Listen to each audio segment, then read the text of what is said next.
Welcome back to the Weekend Sugar. This week we're going to make a little something spooky, and they're called Meringue Ghosts. Meringue is basically egg whites and sugar whipped together, and they create this hard on the outside, but then when you bite into it, it melts in your mouth. So it's really, really great. Let's do this. We begin by whipping our egg whites. And what I want to do before that, to make sure that our egg whites whip to their full potential, is to make sure that our bowls or anything, our surfaces that makes contact with their egg whites are super duper clean. Super duper clean as in no dust or dirt clings to it.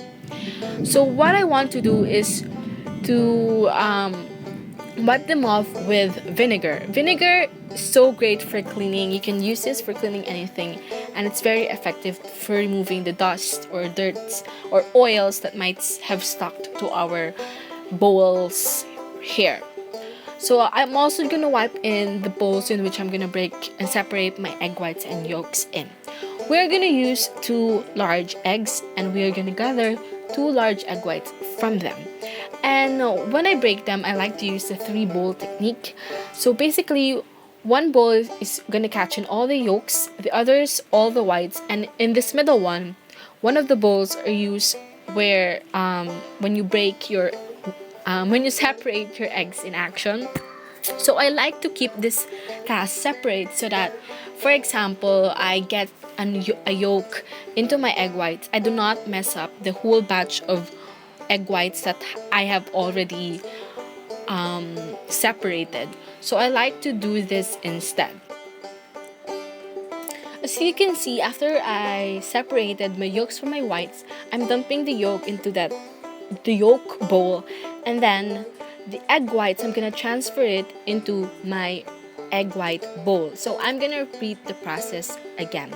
And if you're not as good, well, I'm not that good, but if you're not yet sure if you can do this, just passing your yolks to your eggshells one at a time until the egg whites fall into the bowl. You can use your palm to transfer the egg here into your palm and catch the yolk, and the egg whites will just fall through. So there are different techniques on how to master this, but through practice and patience, you can separate your yolks from your whites without having any messes. So that's it. I've got my egg whites here, and I also have my yolks. Do not throw away your yolks. You can make omelets or leche flan, custards with it. So keep it in the fridge, put over a saran wrap over there, or put it in the airtight container, and you can use it for a week. So I'm just gonna dump in my egg whites into my stand mixer. I'm gonna add to it cream of tartar and my vanilla extract. Cream of tartar basically function as a stabilizer. You can also use lemon juice, or you can just not use this at all, but it's just an extra assurance that my egg whites will whip. Turn it up into medium speed, and it's gonna turn frothy about a few minutes in.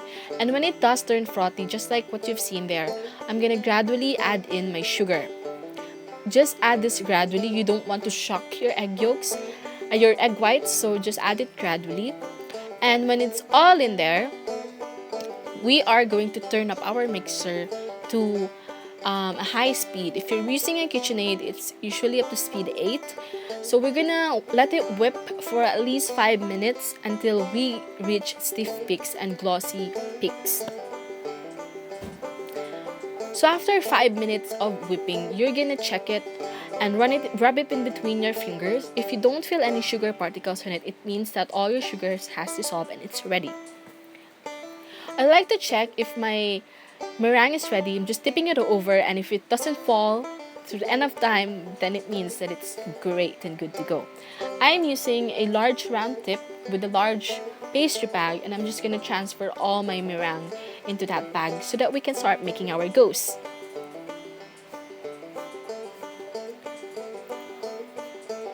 Shake, shake, shake. Shake, shake, shake. Shake your booty. One more technique that I want to show you. Did you see that those leftover meringue on your whisk? You can just pat it down there into your pan so that your parchment paper would not fly away while it's baking, and you can maintain that flat surface that you really need. Now let's get to piping our ghost. To begin like a centimeter away and then pressing it, and then once you get to the tip, pull it out slightly so you get that really nice pointy bits on top. I'm gonna repeat that process until I get at least 18. I made 18 from them, but if you make them in smaller or in bigger one, then it depends. So remember to keep your piping bag straight up at a 90-degree angle. I did not choose to pipe it all the same way, so there are some taller ghosts, there's some stouter and fatter ghosts, because it's prettier, and I don't think I can do it equally and all at the same time. But make sure that when piping this, you want to keep them at least the same size so that they bake evenly while they're in the oven.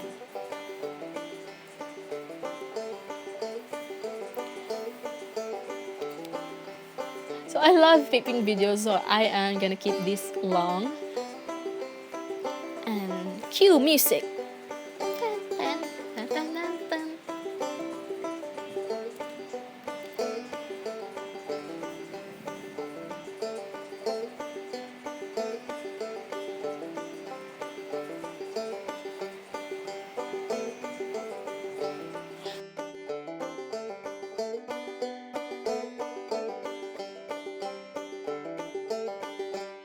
So they are gonna bake in the oven for at least 1.5 hours at 200 degrees Fahrenheit. So while you're waiting for it to cook, you can do a lot of cleaning up or make your royal icing in the process. So there they are. After 2 hours of cooling down, they are hard and they're crunchy, and they are supposed to break away from the parchment paper rather easily.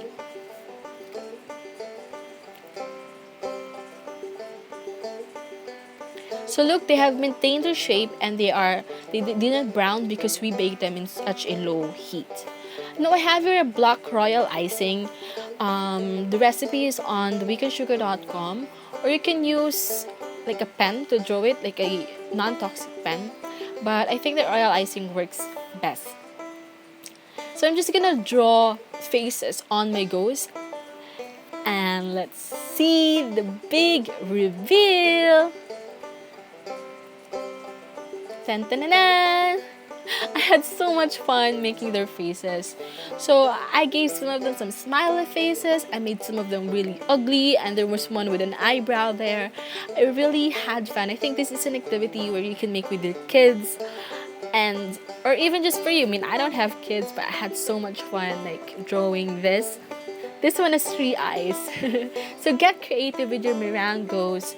Paint their faces any way that you like, and I'm actually gonna try one of them just to let you know how it tastes like. So I'm choosing the one with the eyebrows. Look at that hard center. It melts in your mouth, and it's like a hardened marshmallow sort of. So if you want to get the recipe, it's on the link below, theweekendsugar.com. And if you want to see more videos, don't forget to subscribe to my channel and click on that picture you see there to see my previous video. So that's it, guys. Thank you so much for watching, and I'll see you next week. Bye!